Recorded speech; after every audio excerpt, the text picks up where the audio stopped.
Sidang kasus korupsi dengan terdakwa mantan Wali Kota Semarang Hefearita Gunaryanti Rahayu digelar di Pengadilan Tipikor Kota Semarang Rabu 30 Juli.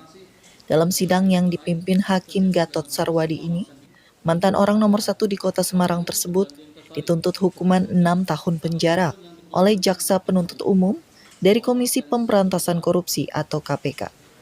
Selain dituntut pidana penjara, jaksa dari KPK juga menuntut terdakwa Hefearita untuk membayar denda senilai 500 juta rupiah.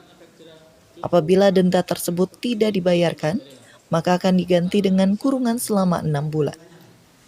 Hefearita disidang bersama dengan suaminya Alwin Basri yang merupakan mantan anggota DPRD Provinsi Jateng, sekaligus mantan Ketua PKK Kota Semarang.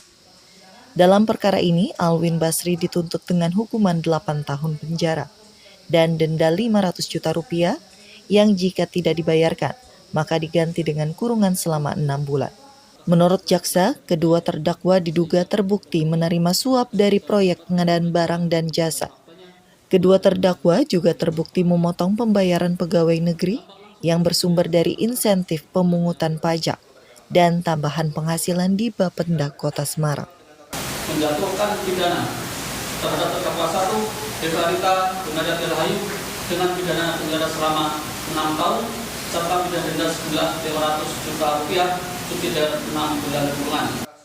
Atas tuntutan ini, terdakwa melalui kuasa hukumnya menyatakan akan melakukan pembelaan pada sidang selanjutnya. Kan pasti ada sebuah cerita-cerita yang menurut saya di dalam tuntutan itu tidak sesuainya, nanti saya sampaikan di dalam pledoinya gitu.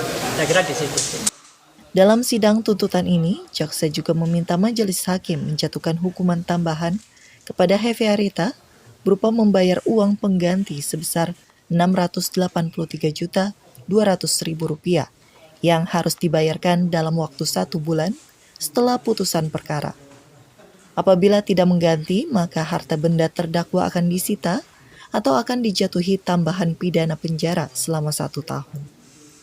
Tak hanya itu, jaksa juga meminta agar hakim menjatuhi hukuman kepada terdakwa berupa pencabutan hak untuk dipilih dalam jabatan publik atau sebagai pejabat politik selama 2 tahun sejak selesai menjalani masa tahanan. Dari Kota Semarang, Jawa Tengah, Surya Wicaksono, Kantor Berita Antara mewartakan.